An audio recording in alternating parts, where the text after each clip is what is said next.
And after that intro video of this muscular man pushing over these pillars, you have me walk up to the up to the stage. Well, here we are. Here we are on our last Sunday of the series on Samson. And I had the awesome privilege of kind of kicking off this series, and now I have the privilege of kind of wrapping it all up. So we're just going to dive right in. We're looking at Judges chapter 16. It's the same chapter we were in last week, but now we're going to look at the latter half of that chapter, going from verses 23 to 31.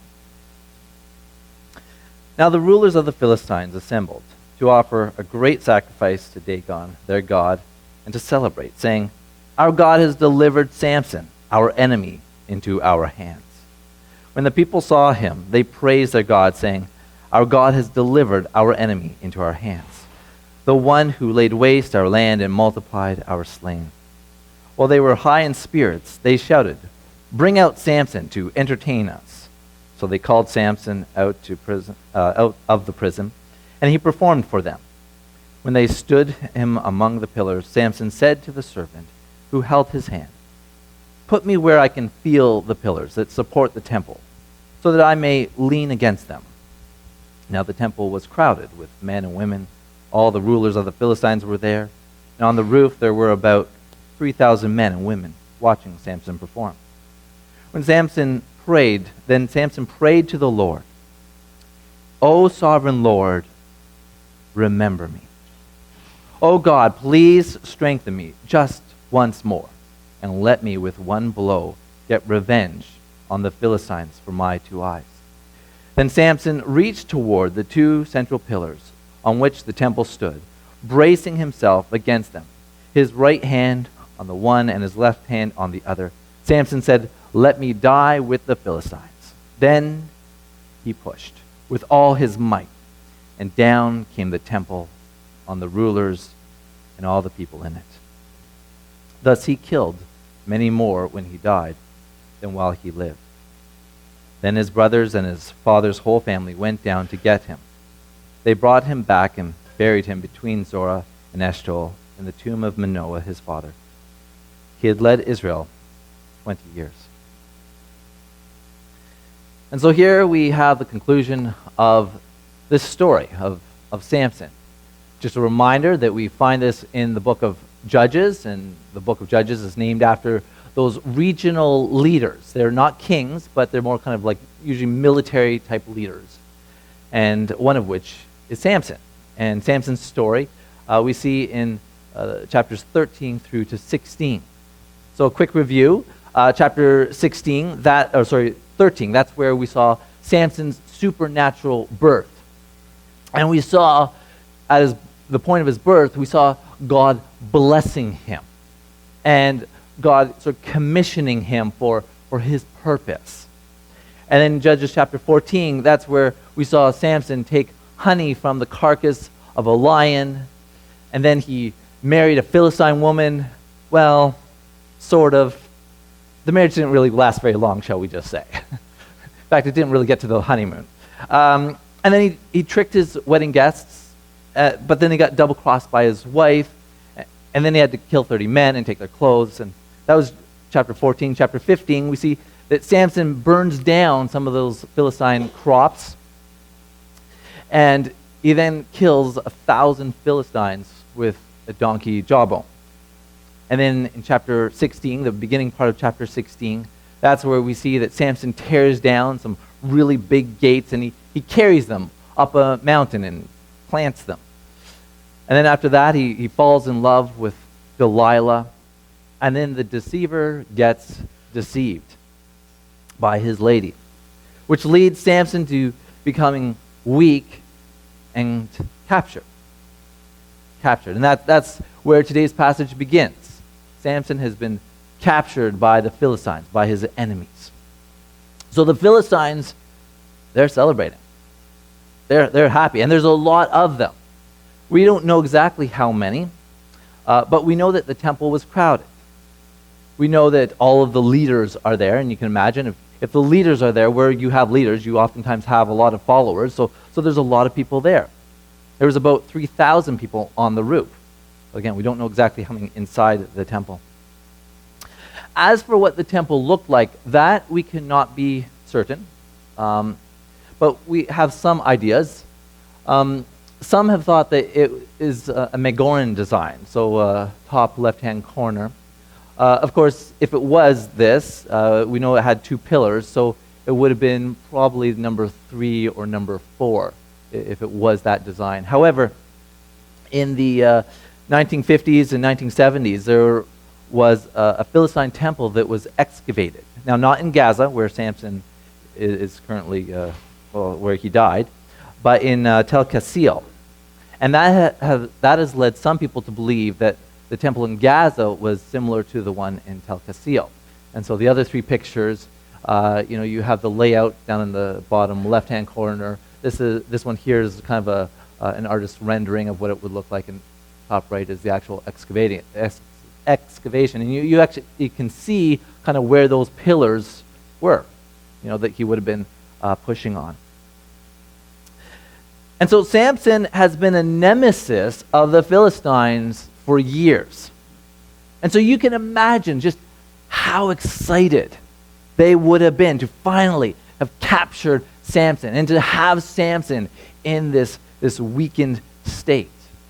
Although their excitement quickly turned to cockiness as they brought Samson out to, and the word is entertain them in verse 25. Entertain them. Now this word, the original Hebrew word, is sachek, and it generally gets translated, other than to the word entertain, also gets translated into to play or laugh, to rejoice, or to scorn, to sport, as in to make sport of someone, to mock or to deride. So, they were demeaning toward him. So just in case you didn't pick it up from the context, right? Bringing Samson out to entertain them, it's not quite the same as like bringing out a comedian who wants to entertain and tell some jokes. That's not, this is to mock Samson. But they're not just mocking Samson. This is the other key point, is they're mocking his God. And we see that when we look to verse 23. And it says, our God has delivered Samson, our enemy, into our hands. Our God is stronger than your God, is essentially what they're saying. And I think this leads to an interesting point for us to consider. That, sometimes when we as Christians sin, when we mess up, and sometimes we feel like the risk we run is potentially, damaging our own reputation. Well, yes, but what we see is that we can also damage the reputation of other Christians, of the church as a whole, and even of our Lord. That being said, it's also interesting to see in the Bible how often God responds to situations where he is being mocked, where his sovereignty is being directly challenged. Right? We see it in Exodus chapter 7, when Moses and Aaron go to Pharaoh and say, you need to let God's people go. Right? And why would Pharaoh listen to them? They're just 2 men, right? So God gave them a sign to demonstrate that they're doing this on order of God.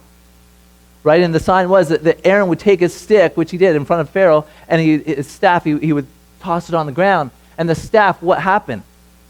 It became a snake. And Pharaoh, he's not one to be undermined. He says, no, I'm Pharaoh. I am sovereign. So what does he do? Is he calls out his own magicians or sorcerers. He says, well, you guys go do what he did. And they do, right? Several of them had staffs, and they toss them on the ground. And they became snakes, right? But then what happened? What happened next? It was the snake from Aaron's staff that goes and gobbles up, that eats the other snakes. It is the Lord saying, there is only one God. There is only one who is sovereign. That is the Lord. And then in 1 Samuel chapter 4, what do we see? We see the Ark of the Covenant, that physical representation of the Lord being captured by who? The same people who caught Samson. It's the Philistines, right? And what do they do with it? Actually, a similar thing. They take it to Dagon's temple. An affront to the Lord. That they would take the physical representation of Jehovah and they'd say, you can submit to our God, Dagon.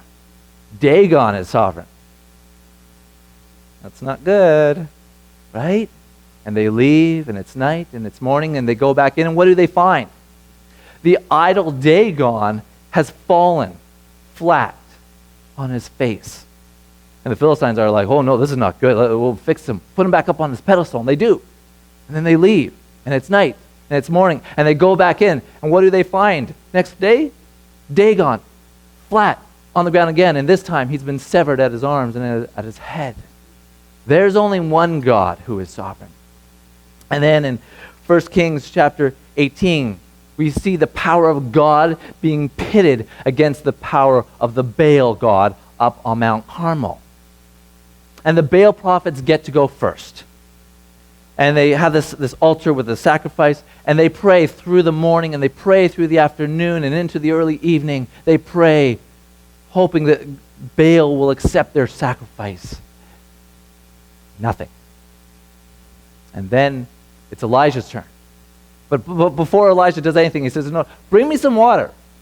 And they bring 12 of these like large jugs of water, and they just douse this whole, it's dripping, it's drenched, there's puddles of water all around this altar. And then Elijah says like this 30-second prayer, and boom, the whole thing, the sacrifice, the wood, the rocks, even some of the soil around this altar, gone, up in smoke. There is only one God. In Daniel chapter 6, we see those jealous leaders, the ones who were jealous of Daniel, who had the favor of the king. And so they want to get him in trouble. And so what are they going to do? They convince the king to pass this law that's going to keep Daniel from praying to his God. They're challenging the sovereignty of God, saying, no, it's the king who is sovereign. Uh-oh. That's not going to work. Right? And sure enough, Daniel continues to pray to God, and they catch him.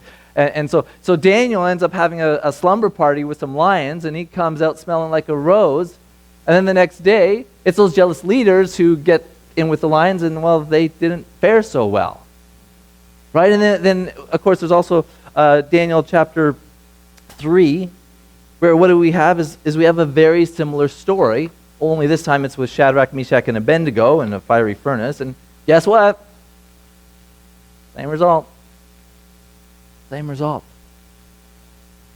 And so when the Philistines pull out Samson and they mock him, but they don't just mock him, they mock the Lord, you know things are not going to end well. And they don't. They don't. And then it's in this moment that we come to Samson's prayer, which I would call this a little big prayer. I mean, it's a short prayer, but it's a powerful one. It's a powerful one. It leads me to think of some of the short prayers that I have made in my life. Maybe you can identify, those times where you feel like you're at the end of your rope. And you don't know what else to do. And it's those prayers where you just say, God, save me. God, help me. God, I don't know what to do next. And we're getting some competition here. And God, I can't hear you. God, I don't know where you are. Can you think of any times where you've made a prayer like that? Yeah. Raise your hands. I'm not going to pick on you, but if you have, Raise your hands if you can think of a time in your life where you've been at the end of your rope, and it's just been a one sentence or maybe a 2-sentence prayer, and yet it ended up being one of the biggest prayers that you've ever prayed. Yeah? Yeah. Samson starts his prayer in verse 28. Sovereign Lord, remember me. Now just stop right there. That's a good prayer. I mean, that's a really good prayer. Now, I've talked about this before, this Hebrew concept of remembering. And I'm sorry to repeat this, but in case you weren't here when I spoke on it before, I just want to point out that this concept of remembering is not just a cerebral activity. No. It is a prayer that it's a type of remembering that leads to action. Consider if today at church, let's just say I came in with just Spencer, my son, and myself. I wasn't with Kate. I wasn't with anyone else. It was just him and I who came in. And you saw me come into church today. Okay? And let's just say at the end of church today, you're at the doors and you see me exiting the building solo. And you might say to me, Scott, remember Spencer. Right? Now notice what you're not saying. What you're not saying is, Scott, can you recollect Spencer? Spencer. Oh, yeah, about this tall, kind of blonde, a little bit shaggy hair, kind of quirky smile, quiet disposition. Yeah? Oh, I'm related to him. Son. Yes, he's my son. Yes, Spencer. Yes, that is not what you're asking me to do, right? When you say, Scott, remember Spencer, what you're saying is, Scott, I want you to leap into action and to go and to retrieve your son. And Samson is not asking God to simply recall who he is, but rather to reach down. Remember me, God. Reach out to me. Take action. And his prayer continues. Please, God, strengthen me just once more. And let me, with one blow, get revenge on the Philistines for my 2 eyes. And then in verse 30, he finishes off when Samson says, let me die with the Philistines. And so here we see that angry side, that vengeful side of Samson. And you know, I think that's good. I mean, I think this is truly a reflection of who Samson is. This is a human prayer. He is angry. And that comes out. But you know, there's something else that comes out in this prayer that I think is really interesting. And that's that we see a level of acceptance in Samson that we haven't seemed to see before, or at least it wasn't as prominent in Samson up until this point. But here we see that Samson is ready to accept God's will, even if that means dying in the hands of his enemies. And that's what happens. Samson brings down the temple, ending his own life and killing more Philistines on that day than he had previously.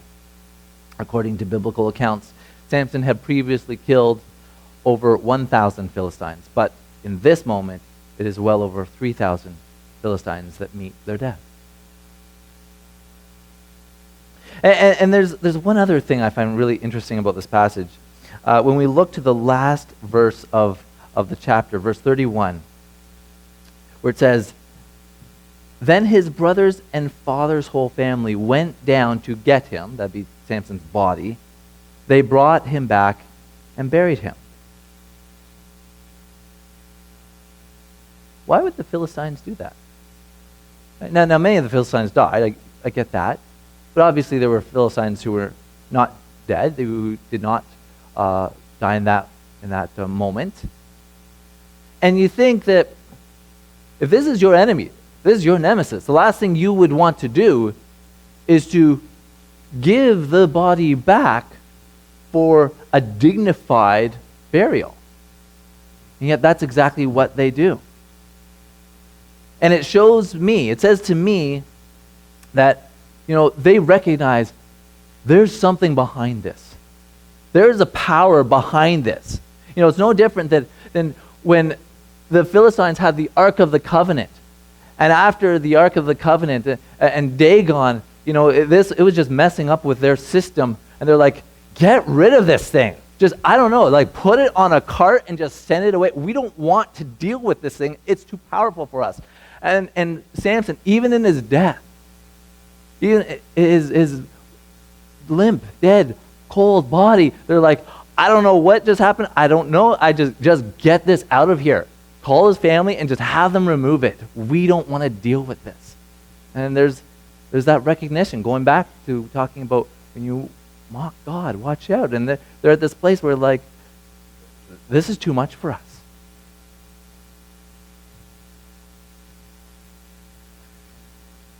Tuesday, July the 5th, 2016. I was working late that day, and it was over my supper hour that my wife had called me to let me know that my mother was trying to get a hold of me. It sounded urgent.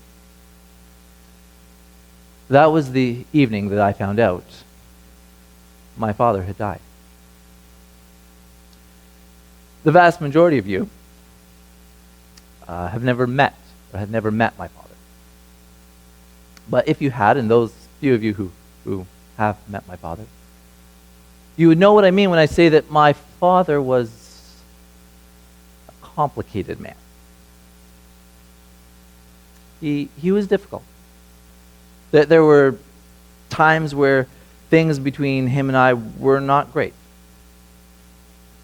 As I kind of matured into adulthood and mainly moved away from home, things were better, but we were never close. And my mother asked me if at the funeral, if I would deliver the eulogy.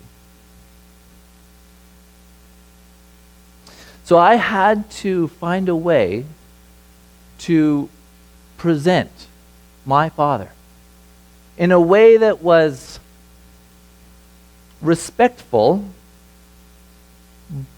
but honest. In a way that showed he had these good qualities, which he did. He had some qualities. But in a way that didn't look like I was glossing over or ignoring his rough edges. Because anyone who knew him knew he had some rough edges. He was complicated. What about Samson? What about his legacy? I mean, here we have a man who had a real mixture of qualities. Is the story of Samson a tragedy? Or is it a story of a heroic adventure?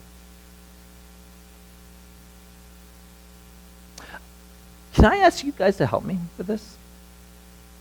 We'll get the microphone going around. And I'm going to ask you to help me. I want to know, what would you say if you were going to deliver Samson's eulogy?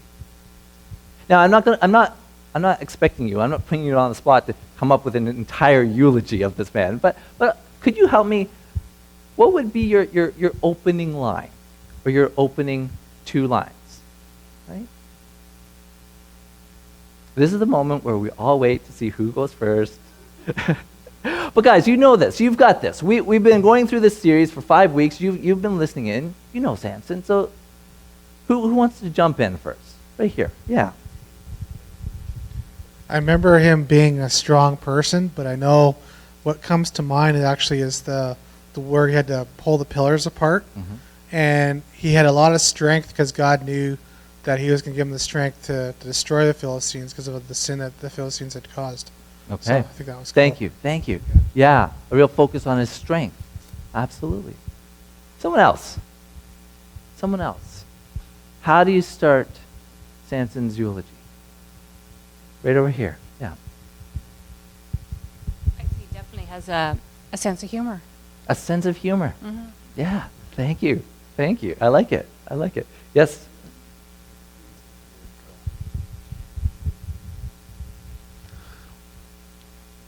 We always knew his love of women would eventually be his downfall, but at least he brought them down with him. That was very, very poetic. All right. Right over here, Grace. We have that microphone coming. He was a man with a real gift of strength from God, but in the end he had to discover that real strength lies in God. Ooh, I like that. Yes, thank you. Strength from God and strength within God. Yes, that's wonderful. Anyone else? Over here, Dave.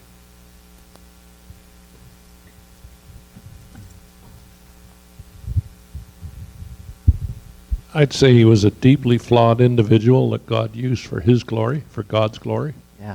Yeah, thank you. One more over all the way back. I think as a congregation, we're really coordinating this. You guys are doing this on purpose. Giving Scott all this extra time. He did not love animals, particularly foxes.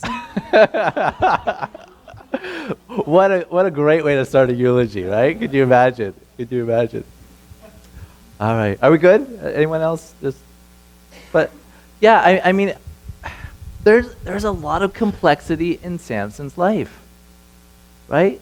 And I don't think it is a simple either or answer to the question of whether this is the story of a tragedy or of a heroic adventure. I mean, we definitely see tragedy. When we see Samson, we think of how much better of an ambassador and an example that he could have been, right? I mean, in the first sermon in the series, I highlighted how in Judges chapter 13, it says God blessed him. And then after that, it says God, and there's this visceral word, it says God stirred him. Like God equipped Samson for his purpose of delivering the nation of Israel, of those people. And that Samson didn't really live up to that. And I think it's also a tragedy to see Samson's life ending so soon. Just continually giving into his immediate desires. And here it gets him into the ultimate trouble. But then, when we consider the qualities in Samson that were maybe lacking a little bit earlier on in his life, but we see demonstrated now in his power, in this moment where he brings down the temple, what do we see? We see humility, prayer, acceptance, abandonment. Reminds me of a sermon series that we did here at KCC a year or two ago called Reckless. You probably remember that one, I think, and Scott, I'm sure you do. And I have to be honest, I remember having some mixed feelings over the title of the series. I think the sentiment was there. But the thing was, it's not that we as Christians should be acting recklessly, right? But the point of the title was that certainly when we completely give ourselves over to Jesus, we abandon our wills to adopt God's will, that it certainly can be perceived by outsiders that we are acting recklessly. That's what we see here. In Samson's final moments on earth, we see him putting all caution to the wind and saying, it's all up to you, God. I abandon my will to yours.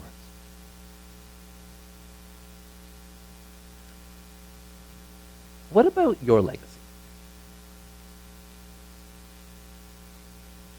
What if you could write your own eulogy?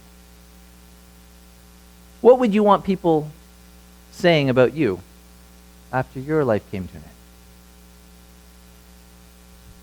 As you think about that, I'd like us to do a little bit of an activity. And I have some people who are going to pass out some pens and some paper. And so if I can call on those people, I'm not sure who they are. But what I'd like you to do is to take that pen and that paper, and on the top of the paper is to simply write your name. Okay? And underneath your name is to simply write the lines, she was a woman, ... or he was a man, ... And then underneath that, I'd simply like you to write down 5 to 10 words, 5 to 10 qualities, things that you would like to be said of you after your passing. Okay? So again, your name at the top, and then a little line that simply says, he was a man of ... or she was a woman of ... And then write down some qualities, some things that you would hope that would be said of you after your passing.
As you're doing this exercise, I'd point out that the neat thing about this, I know this is pointing out the obvious, but the neat thing about this is that unlike Samson, your life has not come to an end. Which means that you still have time to create your legacy, to make corrections, to make additions, to work, to try to live up to some of those things that you wrote down. But the other thing I want you to remember is that just as Samson had many faults, and God used him in such a mighty way, God can use you in spite of your shortcomings. Yes, Samson was a complicated person. But I think all of us have our own complications. I asked you to help me with Samson's eulogy. What's interesting is that the Bible actually does give us a bit of a eulogy for Samson. And Scott read this a few weeks ago, but I think it bears repeating here. When we look to the book of Hebrews, chapter 11, which is the faith chapter, verses 32 to 34, it says, "And what more shall I say? I do not have time to tell about Gideon, Barak, Samson, and Jephthah, about David and Samuel and the prophets, who through faith conquered kingdoms, administered justice, and gained what was promised, who shut the mouths of lions, quenched the fury of the flames, and escaped the edge of the sword, whose weakness was turned to strength, and who became powerful in battle and routed foreign armies. Now, obviously, not everything that's stated in verses 33 and 34 can be attributed to Samson, because, there's multiple names that are listed up there. But nonetheless, the very fact that some of these things are attributed to Samson, the very fact that Samson is now listed in the Bible's Faith Hall of Fame, that really speaks of how a man with such shortcomings, a man of such complexity, can be used so powerfully by the Lord. Which really speaks to how how myself, in spite of our shortcomings, our failings, our sin in the past, how much God can use each and every one of us. Let us pray. Dear Heavenly Father, it can be easy to look back on the story of Samson and to kind of poke holes, to make fun, to say, wow, this guy really had some major hang-ups, some real problems. And God, which one of us can't say that about ourselves? Each and every one of us, Lord, at times where we succumb to our immediate desires, where we let our emotions get the better of us, where we have outbursts. And God, we look to this example of Samson. We say, in spite of all that, you used him. Your will was carried out through him. And God, I thank you that you give us, each one of us, the opportunity to do the same. And Lord, I pray that this story has been a reminder to us to not always just live to fulfill the immediate desires that we have, but to reflect on the longer term. Who are we? Who are you in us? Who do we want to be? And how can we carry out your will in this world? Pray all this in your holy name.